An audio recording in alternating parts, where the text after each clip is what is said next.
that's just how I grew up. It was normal. So yeah. So I've just realized that I've failed to press the right button to go live. oh. I'm distracted by being pink. I mean, look at me. You're all off kilter. What's going on? Honestly, StreamYard, you're really letting me down today. So I'm sorry. Can you say that again? You've come out of a pretty religious family, haven't you? Parents met in the Bible college in Kansas, Kansas City, Missouri. Kansas City, yeah, which is mostly in Missouri. A little bit of it is actually in Kansas State, and across the river. And so you were raised by evangelicals, pretty much heavyweight Christians. Oh yeah. Yeah. So what was that experience like? Did it restrict you, or did it force you to do things during your life that, as you were growing up, that you may not have wanted to choose? I know I was taught never to question authority. Authority comes from God. Punishment was rendered by corporal punishment. I've done Bible write-offs. My mom was extremely superstitious, you could say. For example, like if we, back in the day when people got newspapers to their house, if there was like the horoscope section, for example, my mom would fold it over real fast and get really worked up about horoscopes. Yes.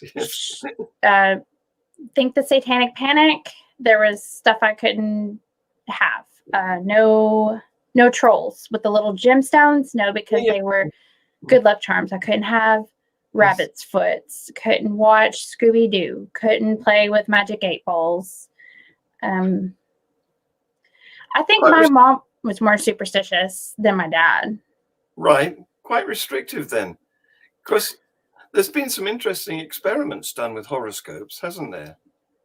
Do you know the one where they printed off the horoscope of a murderer and gave it out to a whole theater full of people, not saying which month it represented, and they all read it and said it sounds exactly like me. Yep. So I thought that was a rather funny experiment. Yeah. So you had that upbringing, which was deeply religious with a bit of superstition on the side. How did you escape? Complicated. Probably the best thing for me was like, it was like a variety of steps. I think that's usually how like most people's Christianity journey probably out of starts. Probably, I think the earliest thing I could probably remember is in the 7th grade. My youth pastor was let go from my church because he had what they would consider an adulterous affair, and it wasn't him. It was the wife, and she ended up getting fired, or he ended up getting fired. Excuse me. And that hit me really hard because I was still kind of only a few years being a Christian. Yeah. So I was probably only like 2-3 years maybe into it. So I was still pretty new in my faith and felt like I was on fire for God and all that stuff in middle school. And when he left, it was really hard to reconcile. But like there were cracks probably starting then. But when you grow up in a family that has like corporal punishment and you have some emotional abuse and some stuff like that, you learn to compartmentalize. And I think that's what people do with religion. You just compartmentalize. You're like, no, I'm not listening to that right now. It's not okay. It's not socially acceptable. So that's kind of how it started for me. And I felt like, I was religious. I would have considered myself a Christian probably for 7, 8 years of my life, because I converted at 11. Oh. Mm-hmm. So was that was like a confirmation? Yeah. Yeah. Like, my grandma had given me an NIV Bible because all my parents had were King James Bibles and stuff. Because my dad was, he was in Bible college. He was going to be a preacher, but that's all the kind of text we had, like American Standard and the more difficult Bible versions to read. So when my grandma gave me an NIV Bible, it was very exciting because like, oh, I can actually read scripture now, and it's not so difficult to understand at 10, 11. So I went to a vacation Bible school when I was 11 in the summertime. And that's when I had decided, I'm going to follow Jesus. I told my mom about it. We had a conversation. This is very serious. Do you understand what you are committing to? Yes, let's do it. And I was baptized right before Christmas of that same year. It was 1999. I believe that was the year. So I felt like we were pretty much, I felt like I was pretty committed all the way till high school. Yeah. Youth trips. We went to church on Sundays, but it wasn't every Sunday because, my dad works at a factory job, so we would only be able to go every other Sunday. Probably got a little bit worse when I started working and I didn't go as much. But purity culture was like a thing. So there was a lot of like cracks and a lot of steps on the way there. And I probably didn't think about Christianity like hardcore. I wasn't really following it probably from the time I got married in 2007. And I just considered myself, agnostic and spiritual, but not religious for a while. And things didn't really start becoming an issue until I had my second child. I started thinking about things a lot differently. Yeah. Well, what was it about the second child that made you think? Did you bring up your first child in the religion, but you were having doubts and wondering whether you should do the same for your second child? Well, with my first child, we didn't. My husband and I had never really attended church at all before even having our first child. But I knew that when my first child was old enough, I didn't really want to do corporal punishment, and we'd had a discussion about that. So, but that was easy to say because he was like an infant at the time, and they're not really talking a whole bunch at that point. So, were you, when you were a child, dished out with corporal punishment? Yes. So what, a hand slap or? Yeah, hands, and my personal favorite, and I say that with lots of sarcasm, was a yardstick that folded into, it was in 3 sections. Yes, and it was wooden, and it hurt like hell. Oh. But never any marks. Yeah. Just physical, like it was more emotional scars. And it sounds so silly to some people. They're like, oh, how can that be? That sounds ridiculous. What are you talking about? No, really, it can happen. Yes, like it does happen. Studies have shown that there is PTSD and damage from that. Yeah. Yes, that's right. It used to be common, didn't it, that children it was routine, generally beaten. Spare the rod and spoil the child. That was the normal thing. So Franco here says, your mum couldn't take you to church without your dad? You said you didn't go every time because your dad was working? So my mom didn't like to be in the Sunday school room by herself. For context, my mom can't even pump her own gas by herself because she refuses to do it. Your father does that for me.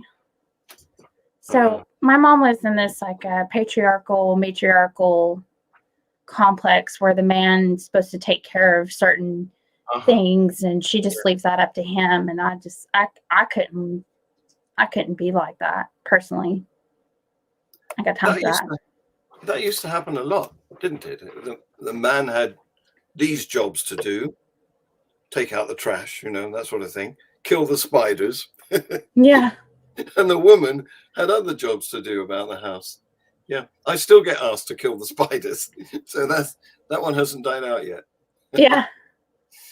So, moving on a bit, that you somewhere between being confirmed, was that a second baptism? Was it born again? It was a first. I only did the one baptism. Yeah. I've heard other stories where people are like, oh, I went through multiple baptisms. No, this was just the one at a Baptist church. Mm-hmm. Yeah. So moving on from that, you then gradually drifted away, and it was promoted by this supposedly religious person, your teacher or priest, whose wife was unfaithful, and you thought that was inappropriate for their religion and the posts that they held, and that sort Yeah. of thing tilted you away from being a regular churchgoer. But then you mentioned that the purity movement was big at the time, and it was, wasn't it? Yeah. Yes. So what sort of effect did that have?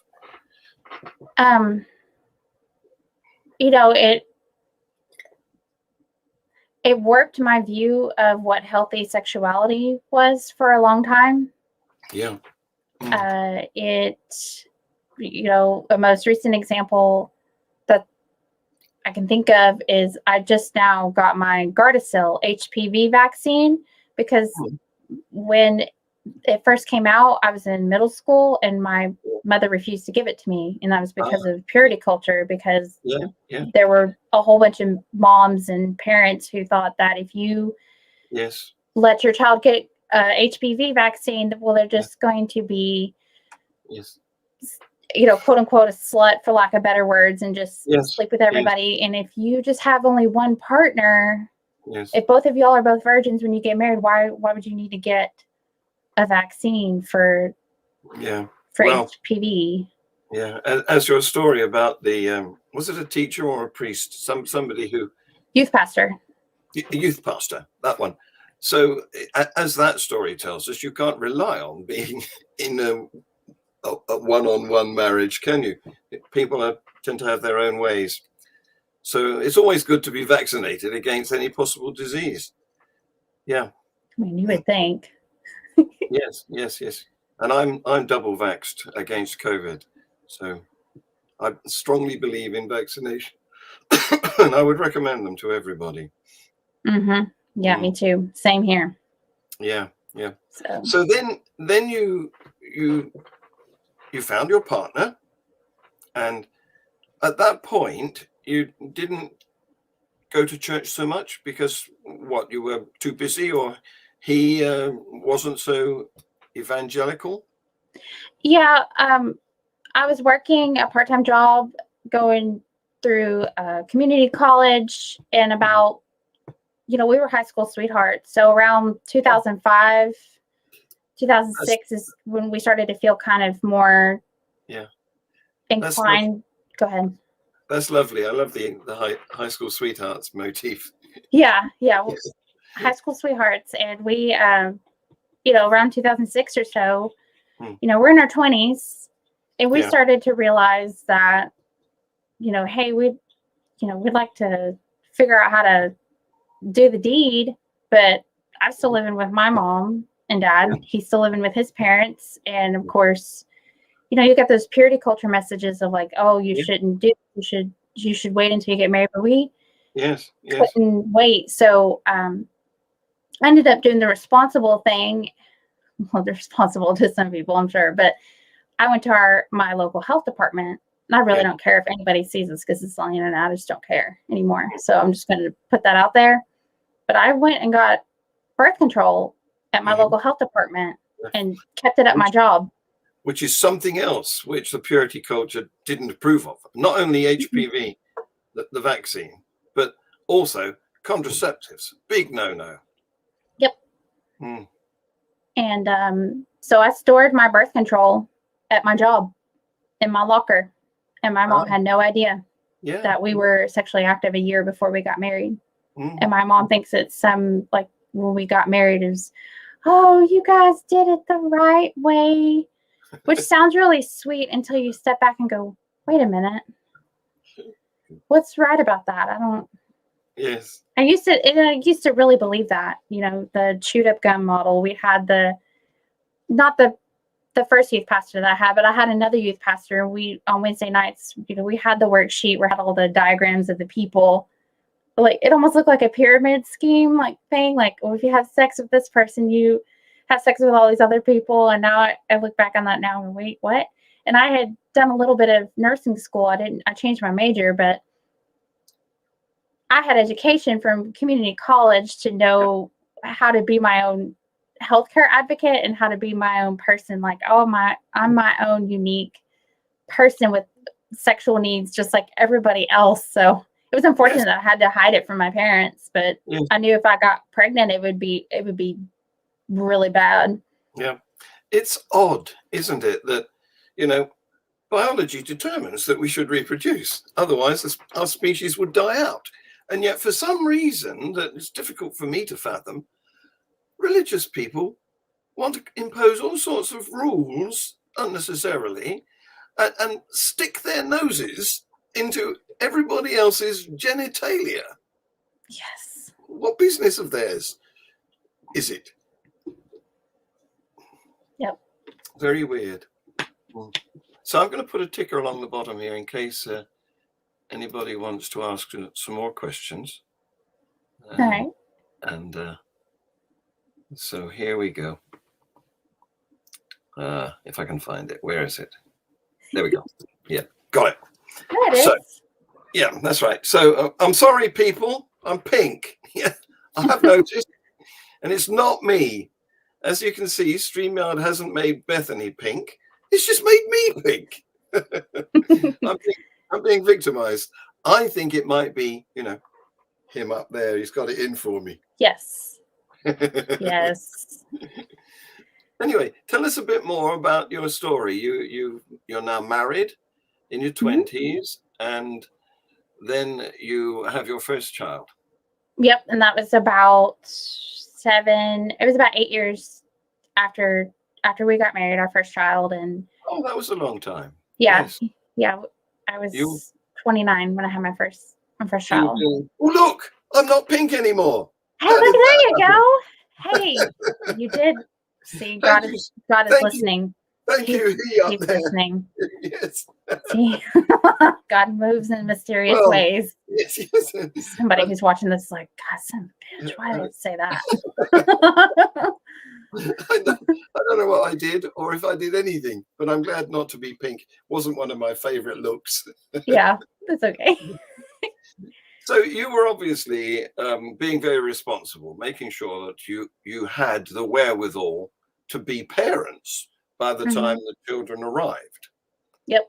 So I think that's entirely laudable. Yeah. Well done. Yes, we tried.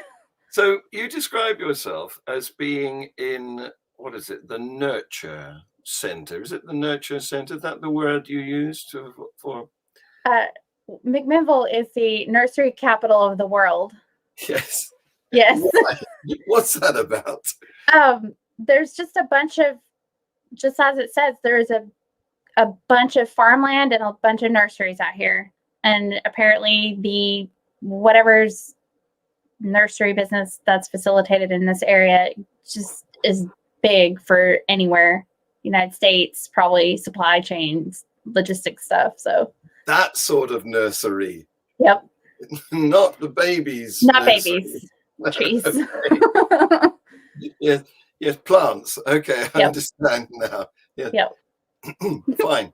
So I don't know. This is I'm having a funny moment. That's okay.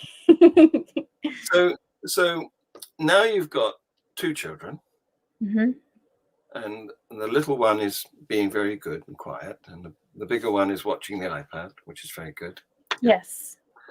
But do you find that having moved out of religion in what is still quite a religious part of the world, do you find there's any stigma? Do you get shunned, or do you keep secret about your atheism or humanism? Yeah, because you'll find this entertaining. How I ended up realizing I was an atheist, I had a falling out with my mom when my first child was born.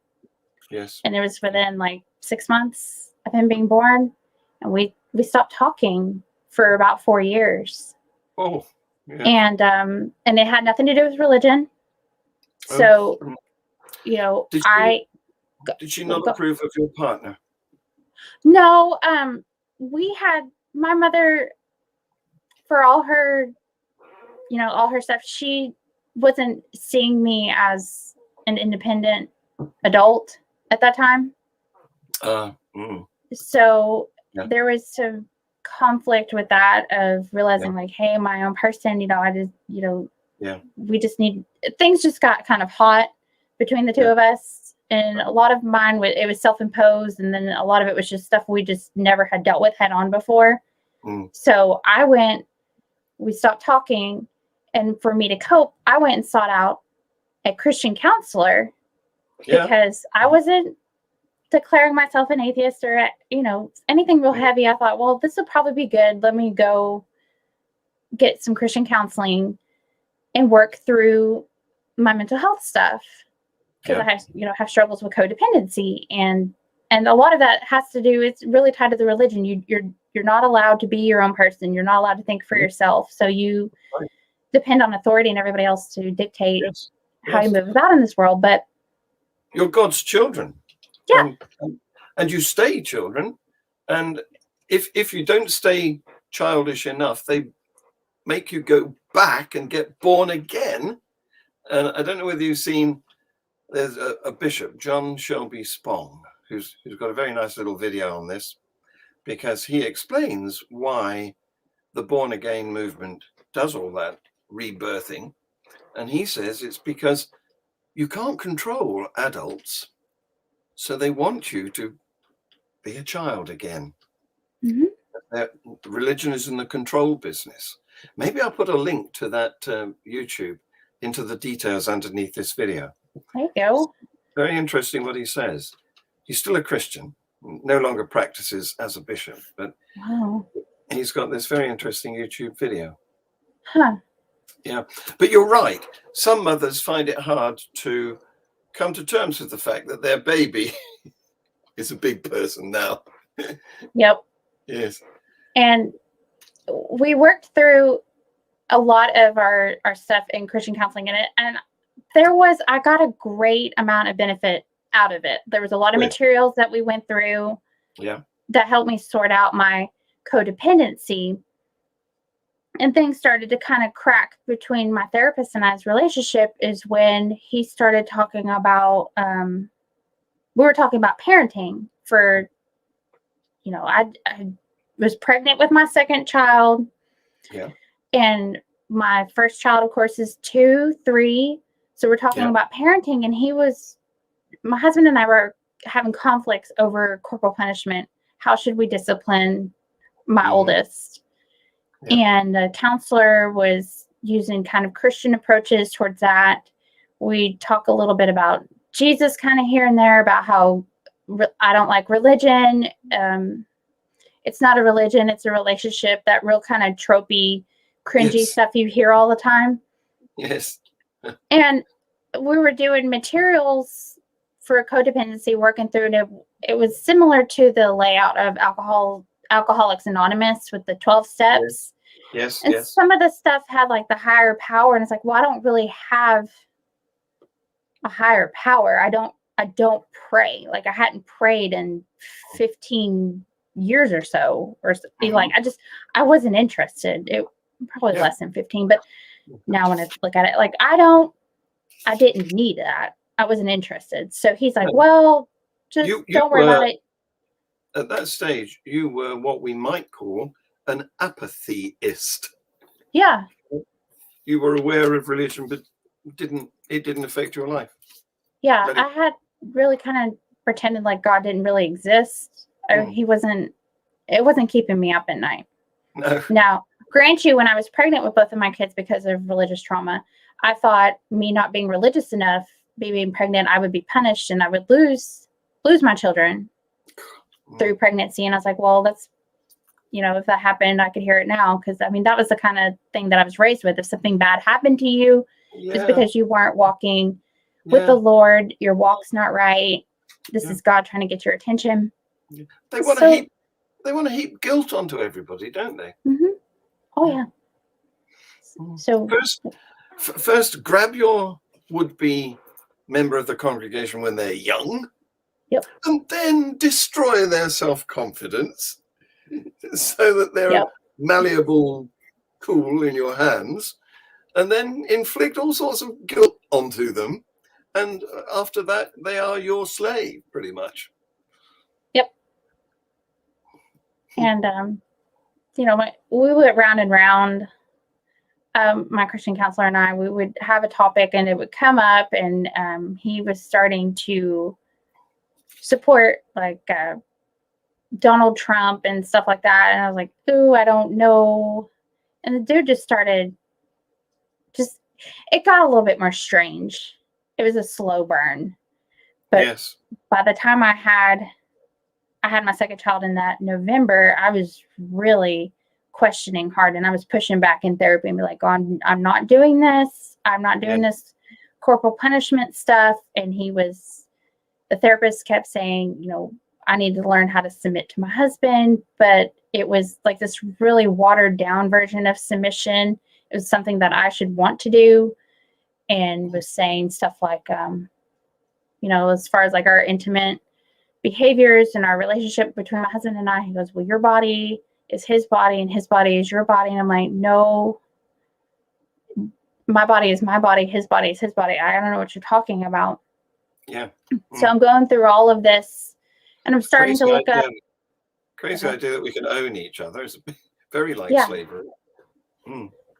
Yeah. And so I started looking stuff up, like TED Talks and stuff about like corporal punishment and how, what was like secular parenting like. And I, ended up on stuff that didn't quite match with what the therapist was saying.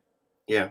Which I thought was unusual. And about 6 months of like trying to, navigate through all these YouTube videos and having conversations with my therapist, I'm having my six month or so.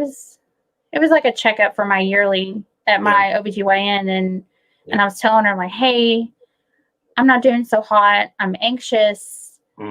This stuff is, I'm starting, because my faith was slipping. Yes. Deconstructing.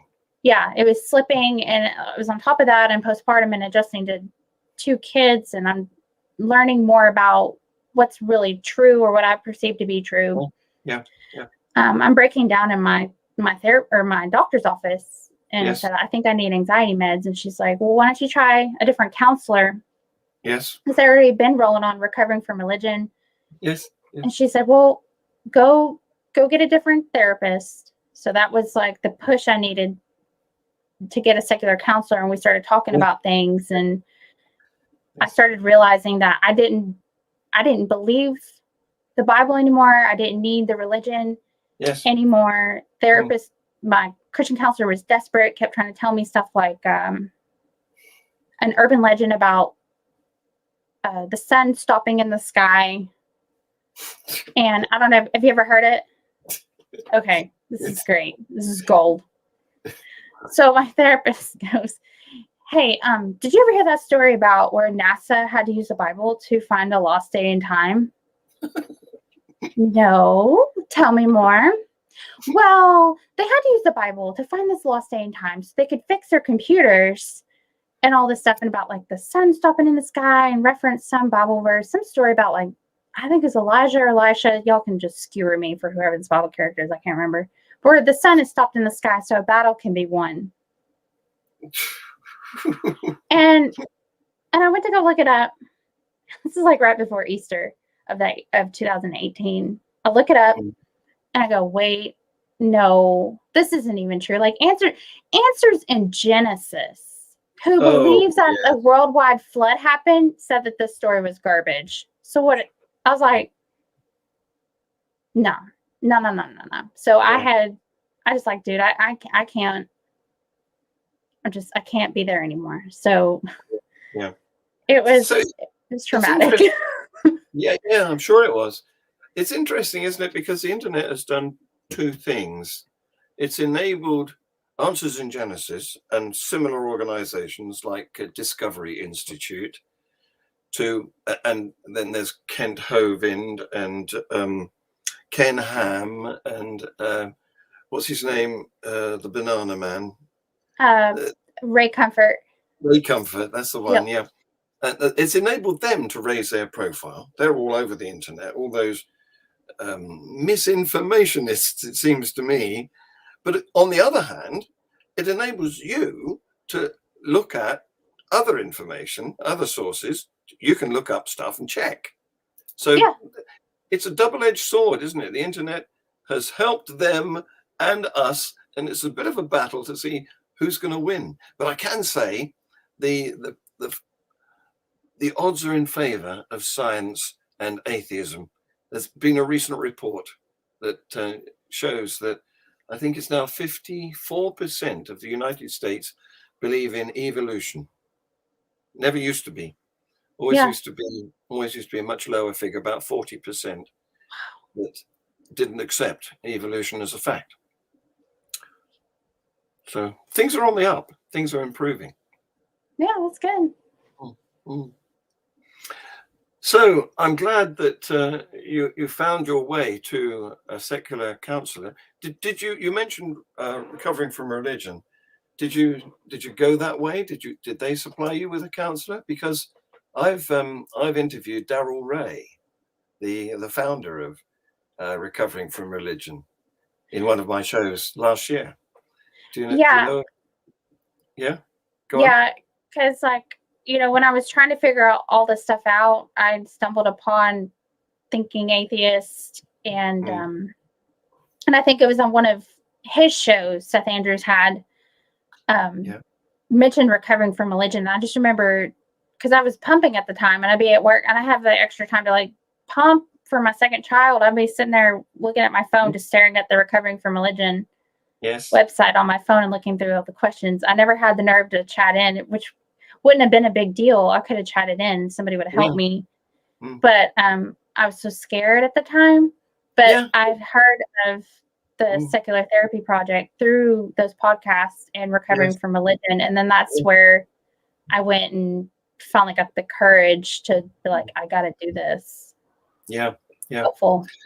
It is a bit of you've got to be quite bold to actually join in publicly in those discussions, haven't you? There is a bit of a barrier to overcome if you're only newly to the scene of talking upfront about, reality, non-religious stuff. Yeah, because you gaslight yourself and go, this can't possibly be what I think it is, or maybe I can just hold on just a little bit longer. Yeah. They used to think atheists were just these angry people who said that there is no God, and they just they're sad and miserable people. And I found quite the opposite. Yes. When I was muddling through, I am fine. But I know another one of my youth pastors, he's in Knoxville right now. Yeah. He lost his shit when he saw me posting vague stuff on Facebook. And I wish I had screenshotted it, but he was not happy with me. Yeah. Well, there is that, isn't it? Because once you come out on the internet, you can be seen. And then all of these so-called Christians who've got hatred for you can issue all sorts of insults. They're lovely people, aren't they? Mm-hmm. So I don't have Facebook user's name, but he's saying, what thing from Christianity did you find hardest to let go of? What do you miss out of not being an active Christian? I can still find community now, of course, but I did miss my community and maybe church music because, I played piano for a bit, and my piano teacher, who I love very much, she plays beautiful piano and organ over there. And I like the music. Yeah. I was more that, I like the traditional music. There's nothing wrong with the band and the projector. Mm-hmm. Okay, that's cool and all, but I really like the old school stuff with all the harmonies and yes. I miss that a lot. Yeah. Well, indeed, music is a fabulous thing. I used to be in a band many years ago, and it was one of the best periods of my life. I thoroughly enjoyed it. Singing, playing in a group of people who are harmonizing. Fantastic. But it doesn't belong to any religion. Mm-mm. They've tried to steal it to make it theirs. Yeah. Interestingly, the Taliban have just taken over Afghanistan. they've made an announcement that they're going to ban music. They did this last time they were in control in the 1990s. They banned, not only did they ban singing and dancing and musical instruments where they were forbidden, but they also banned caged songbirds. What? Can you imagine that? Oh. Songbirds are sinful. Wow. I mean, my husband grew up, his dad was Church of Christ, and he told me a little bit that the few times that he had gone to a church like that. Yes. I just always thought that was so weird, because what do you mean you can't have any music? Like, you can't have any instruments. Oh, no, we can't do that. Okay. We've found out who Facebook user is. It's Matthew Taylor, who was my guest last week. Hi, Matthew. We've talked before. Do you want to come and join us, Matthew, and make this a three-way conversation? I can send you a link. Kinky. Three-way. We'll make this a three-way. I'm always in the gutter. Not in that sense, no.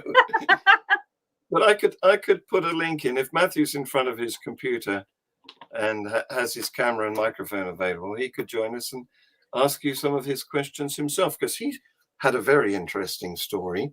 Like you, he was born to religious parents. In his case, they were Plymouth Brethren. So, you know, an even more austere sect of Christianity than the evangelicals. Huh. And worse than that, his parents were missionaries. Mm-hmm. So they took him to Zambia, and he was raised there.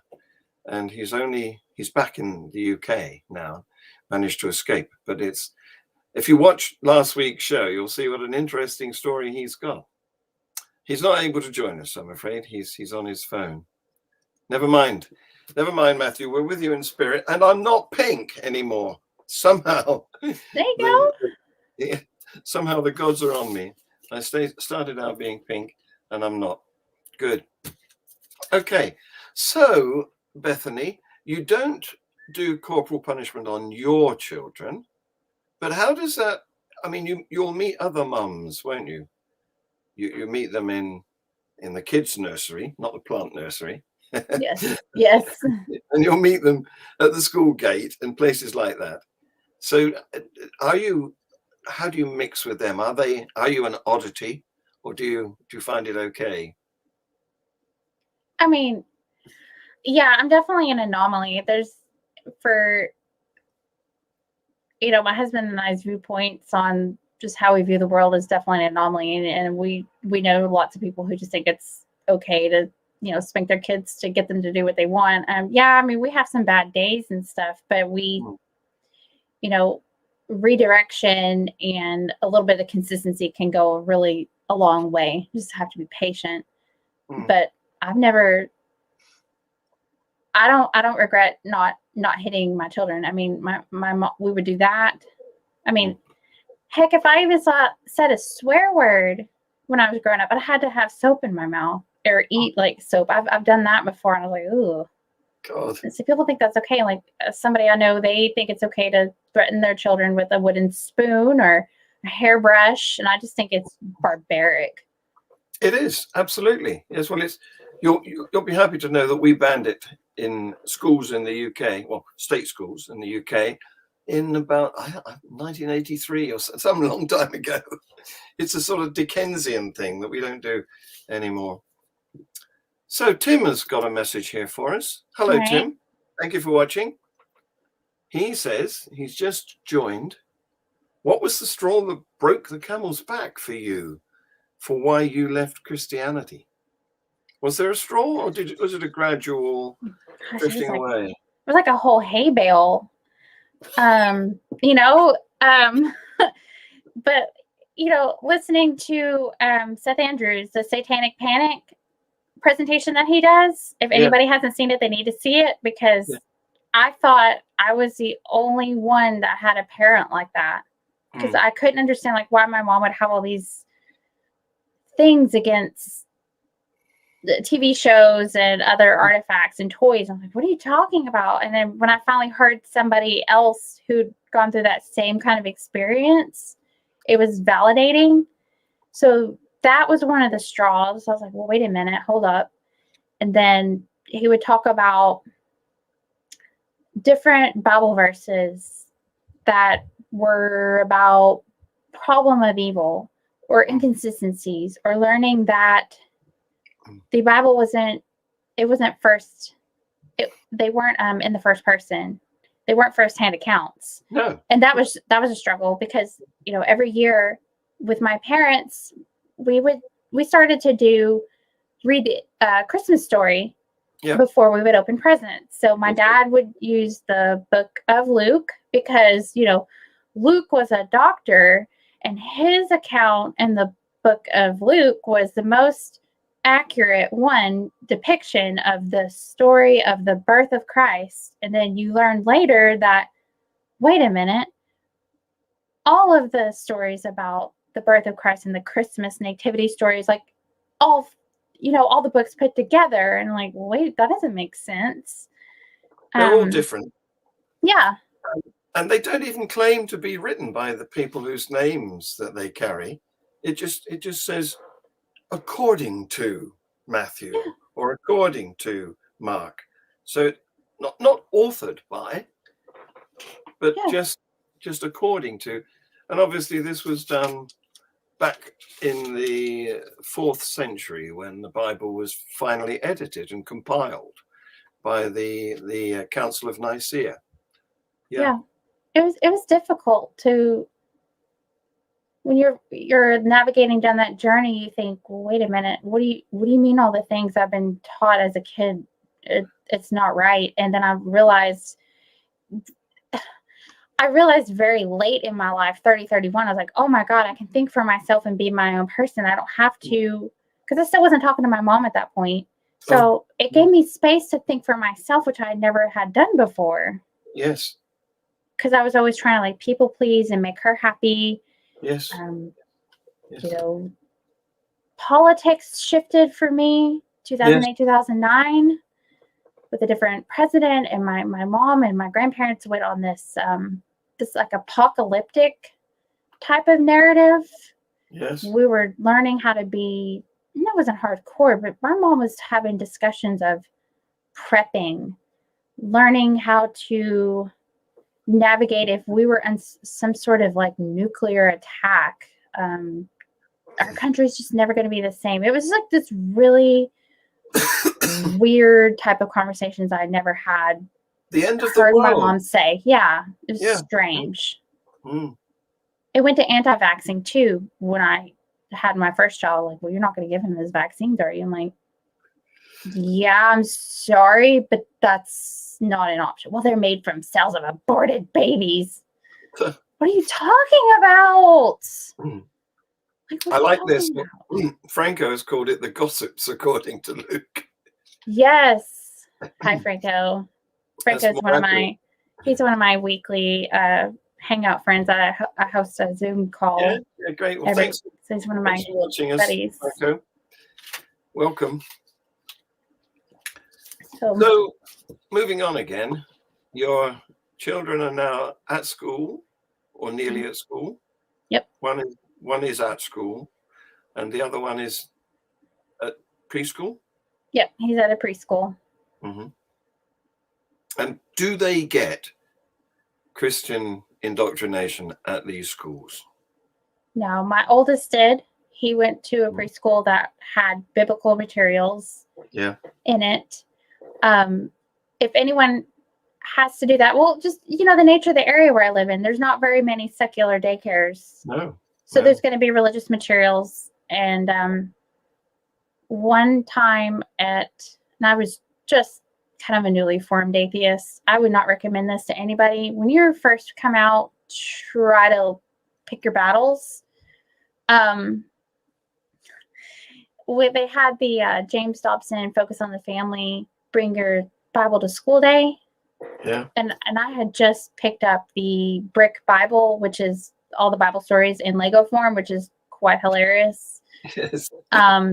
I was going to send that with my preschooler. He was probably 3, 4. And my husband's like, please don't do that. That's not a good idea. Why don't you he doesn't bring a Bible that day. And I'm like, you know what? I think you're right. So I left it at home, but it's just like stuff like that. I'll come home with worksheets about Noah's Ark and David and Goliath.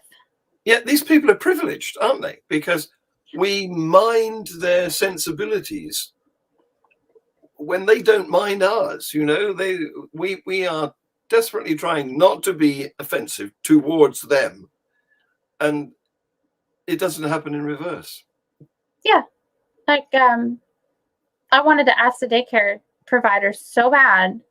Well, you brought home this worksheet about David and Goliath and him having this great defeat in the stone. I said, where's the part about the where David cuts off Goliath's head and stuff like that? That didn't come home in a worksheet. What? Same thing with my husband's family. One of his family members, they have 4 small children, and she put a picture, I guess, on her Facebook of a rainbow with an ark. Yes. Oh, isn't this great? Yes. Look at this beautiful picture my son drew.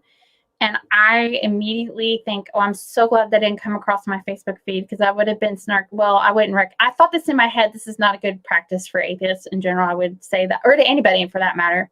No. But I wanted to comment so bad and be like, well, you forgot the dead bodies, because all I see is the ark and the rainbow. Where's all the dead people? Yes, right. Yes, this flood killed everybody except for one family. Yeah, I was like, where are they? Yeah, yes. Like, you're missing a part of the picture. I don't like your artwork. Yes. Ridiculous, isn't it? So Tim is asking, is your partner religious, and did you deconvert together? My partner was slightly horrified at the beginning that I was going on this journey, because he was shocked, because he thought, my journey would invalidate our wedding vows. And he's like, well, we stood before God. And what he didn't tell me, after we navigated, my first year of atheism or so, it took him a long time to tell me. He goes, you know what, I really kind of wasn't religious in the beginning, really myself either, because you were both deconstructing together. Yeah. More or less simultaneously. Just as well, isn't it? Do you know, I've had several people tell me that. One of them is a near pastor in Australia who I've chatted to. Wow. And he met his wife at church, and he was then selected as suitable material to go on and study to become a pastor. So he was sponsored through, I don't know whether it was Bible college, but the theological department of the local university. And so he did 3 years of training to get, what do they call it? Ministry, Bachelor of Ministry and Bachelor of Theology. And just before he was taking his final exams, he read the Bible. Guess what happened? Oh, boy. I can imagine. I'm reading through it myself personally for fun. Yes.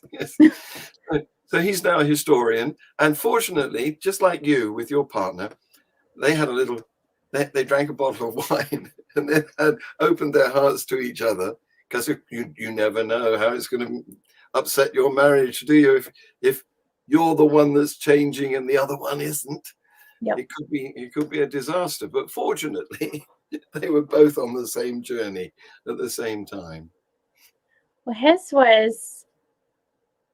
he come out to me, it's been 2 years now. He come out to me as bisexual, and he's like, well, I was sitting in church realizing this thing about myself, my sexuality. He goes, how could I ever be in the kingdom of God, because I have an attraction to males and females.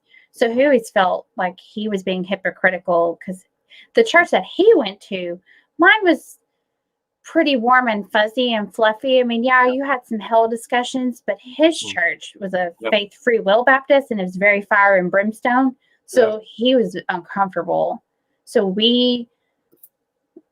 his kind of came about a year and a half after my realization, but our childhood indoctrination messed both of us up. Our sexuality, how you view the world, how you approach science, how just anything, our politics, it really had so much overlap. Well, Christopher Hitchens said religion poisons everything. I don't think he was far wrong.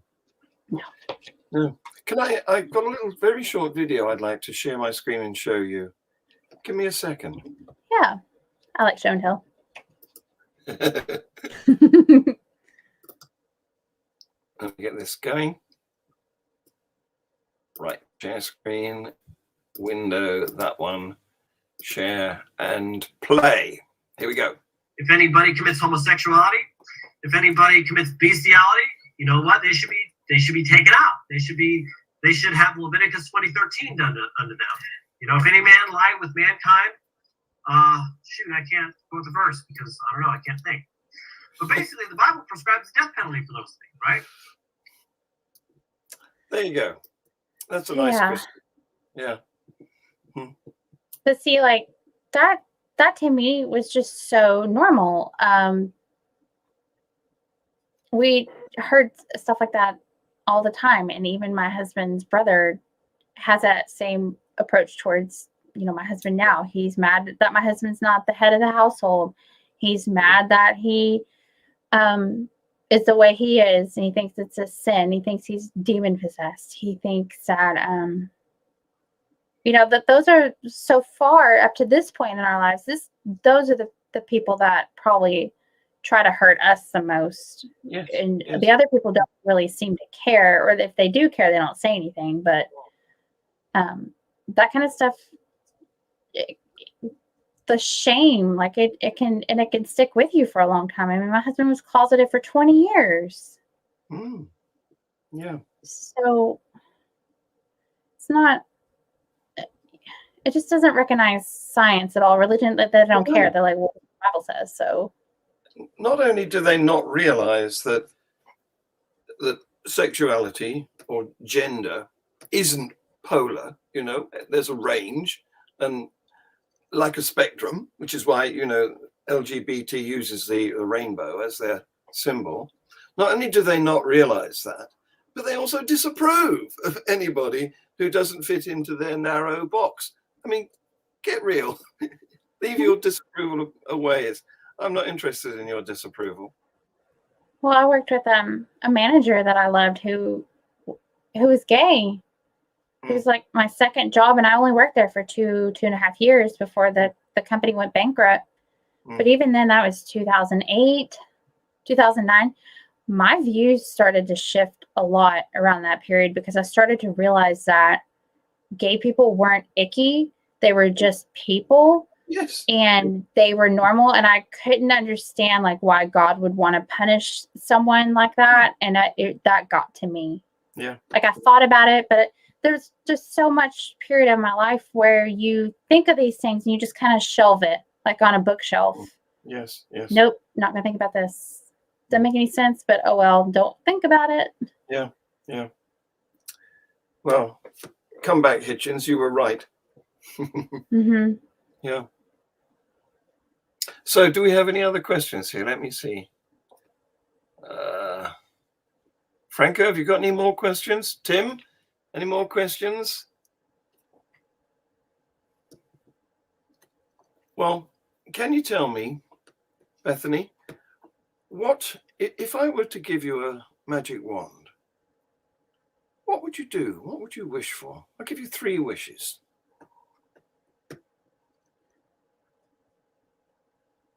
Probably one would be a more equitable society where religion isn't used as a basis to determine laws, legislation of any kind.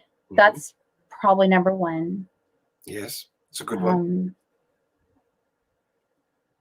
Number 2, I probably would like people who are non-religious to stop being stigmatized as much. Yes. And not being ostracized from their family members and shunned. Yeah. And just to be more empathetic towards our own journey, not try to invalidate it to where, you know, this whole notion of, well, God doesn't send people to hell. People do. Like that stuff is just gaslighty and disgusting. And I would like a world without that. I've gone pink again. Oh no. What's happened? I don't know. So I'm sorry, you were saying, forget my pinkness. No, you're fine.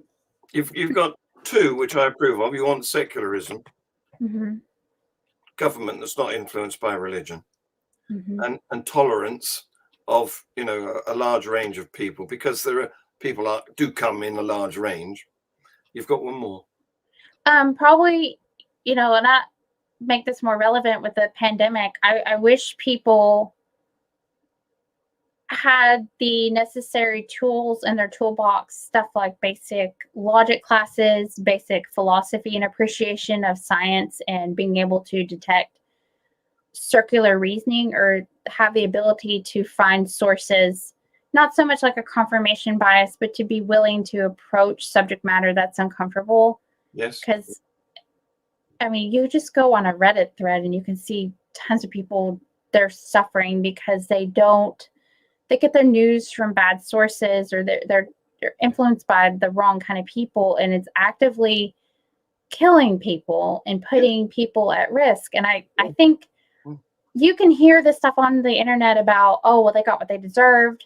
You play stupid games, win dumb prizes. Great, that's fine, but that doesn't help the big picture.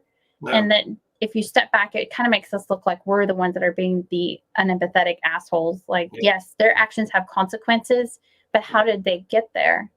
That's what we need to try to figure out, like an appreciation of science and logic. And you don't have to have like this, like, it's because you're an atheist or whatever component. It's just an appreciation of what is real, what is reality.